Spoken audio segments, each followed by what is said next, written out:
Roll down the window and put the gun outside the car. Roll down the passenger window and drop the gun outside the car.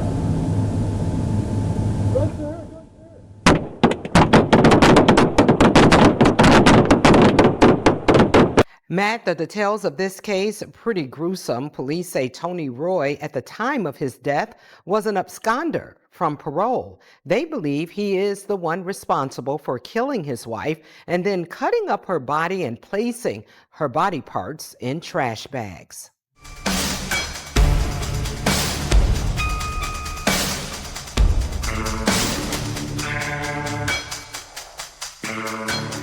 It was a peaceful Saturday evening in Burton, Michigan on July 15, 2023. But by the end of the night, it became a date that nobody in the community would ever forget. Tony Roy had just been released from prison.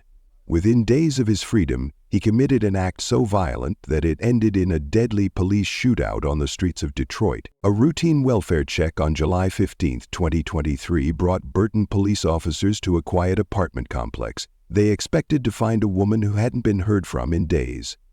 What they discovered instead made them gasp. Inside the bathroom, trash bags sat in the bathtub. But these weren't ordinary garbage bags. They contained the dismembered remains of 41-year-old Shauna Roy, brutally murdered by the one person who was supposed to protect her, her own husband. What really happened in those final days, and could Shauna Roy still be alive today? Welcome to our channel. At this very moment, someone's neighbor could be hiding a violent past, just like the man who ended Shauna Roy's life. If you want to help others recognize the warning signs before tragedy strikes again, please like this video, share it, and subscribe to our channel. Your action today could help prevent the next unthinkable crime. Shauna Roy was 41 years old when her life was cut short in the most horrific way possible. She lived in Burton, Michigan, a small city where neighbors knew each other and violent crime was rare. Shauna was known as a caring woman who tried to see the good in people, even when that kindness would ultimately cost her everything. Her husband, Tony Roy, was 44 years old with a dark past that should have been a red flag from the start. Tony had spent years behind bars for violent crimes. Prison was supposed to change him, rehabilitate him, make him a better man. But when he walked out of those prison gates, he brought his anger and violence right back to Shauna's doorstep. The couple's marriage was far from the happy ending Shauna deserved. Friends and family watched as Tony's controlling behavior grew worse. Shauna began confiding in people close to her about her fears. She wanted out of the marriage, but leaving an abusive partner is never simple. In fact, it's often the most dangerous time for any victim. What Shauna didn't know was that Tony's release from prison had started a countdown. A countdown that would end in just days with her brutal murder and his own death in a police shootout.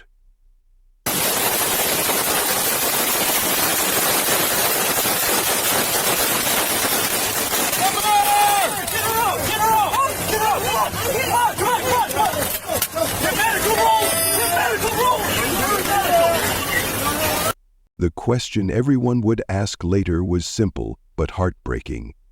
Could anyone have saved Shauna Roy? The answer lies in understanding exactly what happened during those final, terrifying days of her life. Shauna Roy wasn't just another victim. She was a real person with hopes, dreams, and people who loved her. At 41, she had lived through enough to know what she wanted from life: peace, safety, and happiness. Those simple things that most of us take for granted became impossible dreams for Shauna. We don't know all the details about how Shauna first met Tony Roy, but we do know that their relationship quickly became toxic. Tony wasn't just any ordinary man with a troubled past. He was a convicted felon with a history of violent crimes. Roy's criminal history dates back more than 2 decades and includes 17 felony convictions, including several for armed robbery. When someone has hurt people before, the chances they'll do it again are high. Shauna either didn't know about Tony's criminal record at first, or she believed he could change. This is where many people make a dangerous mistake. They think love can fix someone who is broken. They think they can be the person who finally helps their partner become better. But violence isn't something you can love away. It's a choice that abusers make over and over again. As their marriage continued, Tony's true nature began to show. He became controlling and threatening. Recently, I know I went to jail. I got another relationship. They got a little toxic, right? I learned how to love a woman through that relationship. I learned how to be a nigga who, if I'm with you, I still gotta be Tony. If I can't be Tony, we ain't gonna have no good relationship then. Shauna started to realize she was trapped with a dangerous man. The woman who once tried to see the good in everyone was now living in fear of her own husband. Shauna began reaching out to friends and family members. She told them about her fears. She talked about wanting to leave Tony. But leaving isn't as easy as people think. Abusive partners don't just let their victims walk away. They make threats. They promise to hurt or kill their partners if they try to leave. Many victims stay because they're more afraid of what will happen if they go than if they stay. The people who cared about Shauna could see what was happening. They watched as she became more scared and isolated. They tried to help, but Tony's control over her was strong.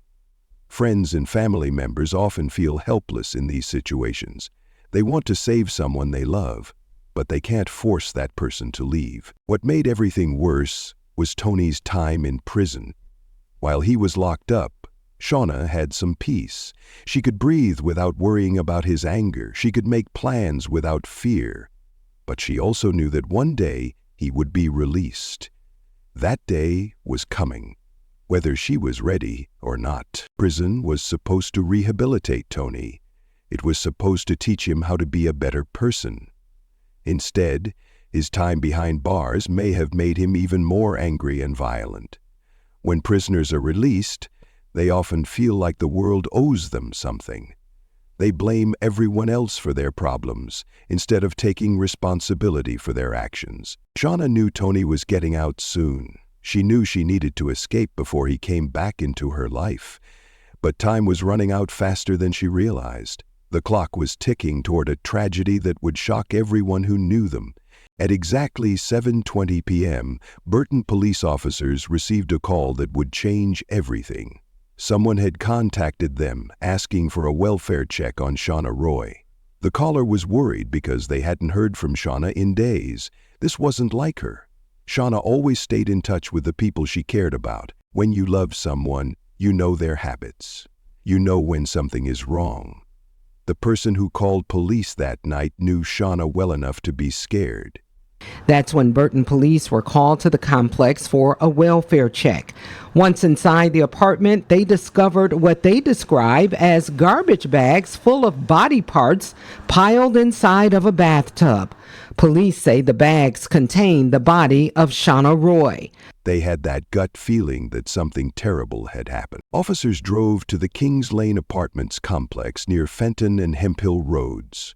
It was a typical apartment building where working families lived quiet lives. Nothing about the outside of the building suggested the horror that waited inside. Police Chief Brian Ross later said that when officers arrived, they were told by a witness that a woman was dead inside one of the apartments. This wasn't just a welfare check anymore. This was potentially a crime scene. The officers entered Shauna's apartment, probably expecting to find someone who had died from natural causes or maybe an accident.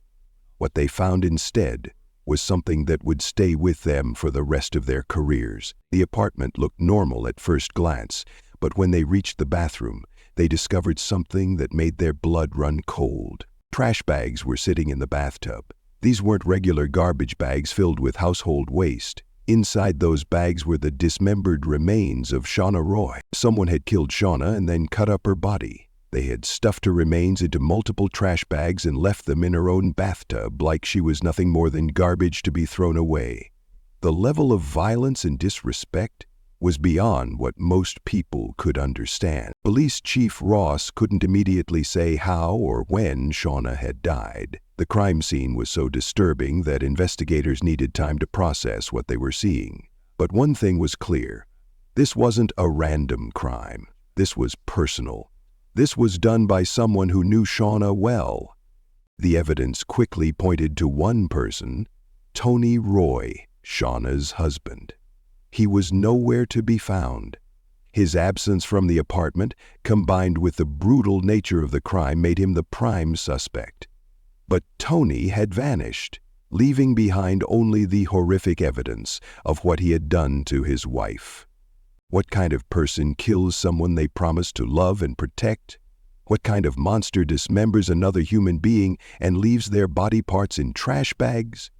These were the questions that haunted everyone involved in the case. The investigation began immediately. Burton police knew they were dealing with an extremely dangerous individual.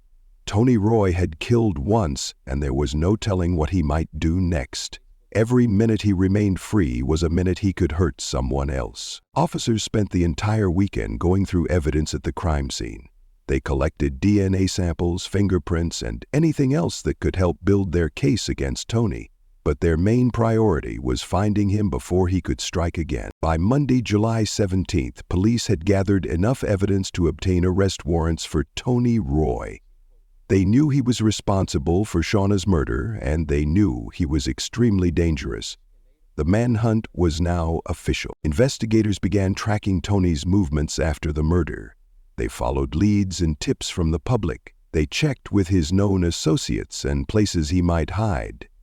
The trail led them to the Detroit area, about an hour away from Burton. Tony wasn't just running from the police. He was running from the consequences of the most evil act a person can commit, taking the life of someone who trusted him. But you can't run from murder forever. The police were closing in, and Tony's time was running out. What investigators didn't know was that Tony was about to make his situation even worse.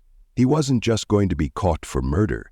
He was about to put another innocent person's life in danger, leading to a confrontation that would end with more violence and death. The people of Burton were living in fear. A killer was on the loose, and nobody knew where he might strike next. Parents kept their children inside. Neighbors checked on each other more often. The whole community was holding its breath, waiting for news that Tony Roy had been caught. But Tony wasn't planning to go quietly. He had already crossed the line by murdering and dismembering his wife. What's one more violent act to someone who has already lost everything? The manhunt was about to reach its deadly conclusion on the streets of Detroit, and when it did, another life would be lost, and an innocent woman would barely escape with her life. The question wasn't whether Tony would be caught. The question was how many more people would be hurt before this nightmare finally ended. For 48 hours, Tony Roy was a ghost. Burton police worked around the clock, following every lead and checking every possible hiding spot. They knew he was dangerous, and they knew he had nothing left to lose. A man who can murder and dismember his own wife is capable of anything. The Michigan State Police joined the search. Fugitive teams from Detroit and mid-Michigan were brought in to help track down Tony. This wasn't just a local police matter anymore. This was a statewide manhunt for a killer who could be anywhere. Tips came in from the public, but most led nowhere. Tony seemed to have disappeared completely. But investigators kept working. They traced his movements, checked his known contacts, and followed the evidence. Slowly, the trail began pointing toward Detroit. On Monday night, July 17, 2023, at exactly 11:40 p.m., the manhunt finally came to an end. Michigan State Police spotted Tony Roy driving on Telegraph Road, north of 7 Mile Road in Detroit. After 2 days of searching, they had found their target. But Tony wasn't alone in the car. He had a female passenger with him, a woman whose name was never released to the public. She had no idea she was riding with a killer. She had no idea her life was about to be put in terrible danger. The troopers moved in to make the arrest. They signaled for Tony to pull over, probably thinking this would be a routine traffic stop. They were wrong. Tony Roy had already decided he wasn't going back to prison. He had already decided how this was going to end. When Tony stopped the car, he didn't step out with his hands up like most suspects do. Instead, he pulled out a gun. The situation went from a simple arrest to a life-or-death emergency in seconds. Tony pointed the gun at his own head first. The troopers watched, ready to act but hoping he would surrender. Suicide by cop is something officers see, and they're trained to try to talk suspects down. Roll down the window and put the gun outside the car. Roll down the passenger window and drop the gun outside the car. But Tony had other plans. Then Tony did something that forced the officers to act. He turned the gun away from himself and pointed it directly at the innocent woman sitting next to him. She had done nothing wrong. She was just in the wrong place at the wrong time with the wrong person. The woman must have been terrified.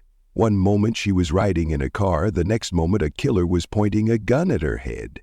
She probably didn't even know about Shauna's murder. She was just an innocent person caught in Tony's final act of violence. The Michigan State Police troopers had no choice. When someone points a gun at an innocent person, officers have to act fast. Multiple troopers opened fire on Tony Roy. The shots rang out on Telegraph Road, ending the manhunt in the most violent way possible. Tony Roy was pronounced dead at the scene. The man who had brutally murdered his wife would never hurt anyone again. But his final act of violence had put another woman's life at risk and traumatized everyone involved. The female passenger survived, but she was injured by glass fragments when the bullets shattered the car windows. She was rushed to the hospital with minor injuries. Physically, she would recover, but the mental trauma of having a gun pointed at her by a killer would stay with her forever. All the troopers who fired their weapons were placed on paid leave while the shooting was investigated. And the officers involved in the shooting are currently on administrative leave while an investigation is underway. This is standard procedure whenever police use deadly force. The Detroit Police Department Homicide Task Force took over the investigation to make sure everything was done properly. In less than 3 days, 2 people were dead. Shauna Roy, an innocent victim of domestic violence, and Tony Roy, a killer who chose violence over surrender. The nightmare was finally over, but the questions were just beginning. How did the system fail Shauna so badly? Could her death have been prevented? And what can we learn from this tragedy to protect other women in similar situations? When Tony Roy walked out of prison, he should have been monitored closely. He should have been watched by parole officers who understood his history of violence. He should have been kept away from Shauna. But none of that happened. The system that was supposed to protect people like Shauna failed her in the worst possible way. Let's talk about what went wrong. Tony Roy had a criminal record filled with violent crimes. When someone has hurt people before, they're likely to do it again. This isn't just an opinion, it's a fact, backed up by years of research. Yet somehow, Tony was released and allowed to return to the very person he was most likely to hurt. Parole officers are supposed to check on released prisoners regularly. They're supposed to make sure these people are following the rules and staying out of trouble.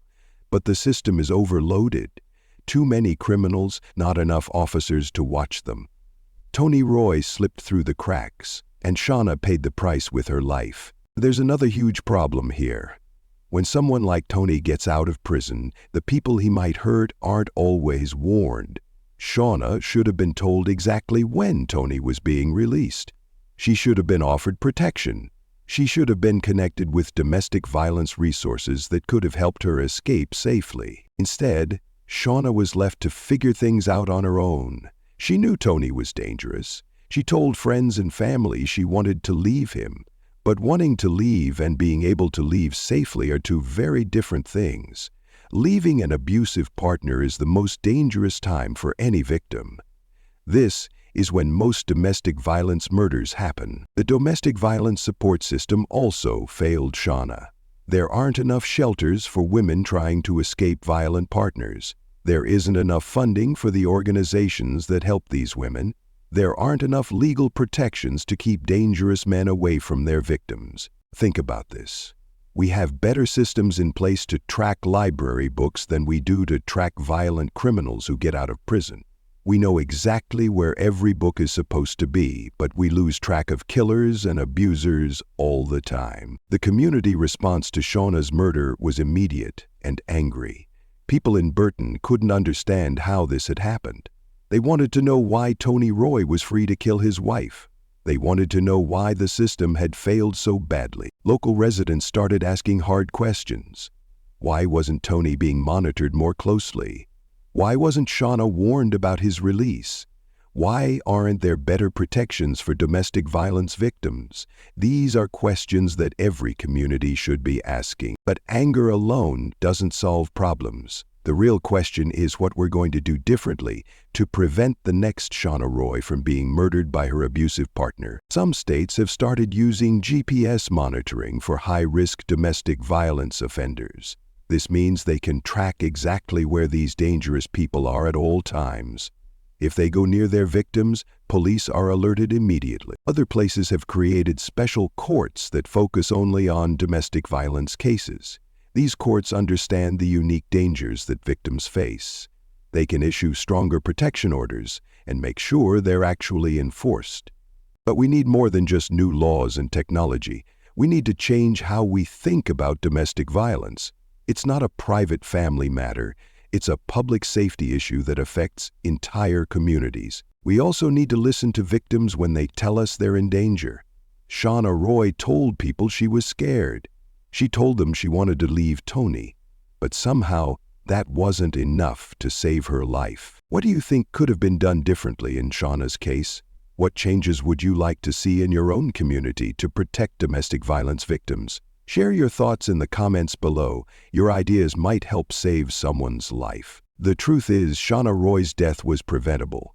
With better monitoring, better support systems, and better communication, she might still be alive today. We owe it to her memory to do better next time. Shauna Roy's story doesn't have to be repeated. There are warning signs we can all learn to spot, and there are ways we can help protect the people around us. If someone you know is in a relationship with a person who has been to prison for violent crimes, pay attention. Watch for changes in their behavior. Do they seem more scared or isolated than before? Are they making excuses for bruises or injuries? Do they stop talking about their partner or change the subject when you ask how things are going? These are red flags that something dangerous is happening. Don't ignore them. Don't assume it's none of your business. Your friend or family member might be too scared to ask for help directly. If you're in an abusive relationship yourself, know that help is available. The National Domestic Violence Hotline is always available. You can call them 24 hours a day, 7 days a week. They can help you make a safety plan and connect you with local resources. Remember, leaving is the most dangerous time. Don't just pack up and go without a plan. Get help from professionals who understand how to keep you safe. Communities can do better too. We need more funding for domestic violence shelters and support programs. We need better training for police officers and court workers. We need stronger laws that actually protect victims instead of just punishing abusers after it's too late. Most importantly, we need to believe victims when they tell us they're in danger. Shauna Roy told people she was scared. She told them she wanted to leave. If more people had taken her seriously and helped her find resources, she might still be alive. What state are you watching from? Have you seen domestic violence resources in your community? Help us spread awareness about this important issue by sharing this video and letting others know that help is available. Together, we can prevent more tragedies like what happened to Shauna Roy. Shauna Roy was more than just a victim in a true crime story. She was a 41-year-old woman who deserved to live a life free from fear and violence. She deserved to wake up each morning without worrying about her safety. She deserved to grow old and experience all the good things life has to offer. Instead, Shauna's life was cut short by the one person who should have protected her. Her husband took away her future, her dreams, and her chance to escape the nightmare she was living. We can't bring Shauna back, but we can honor her memory by demanding better. We can push for stronger laws that protect domestic violence victims. We can support organizations that help people escape abusive relationships.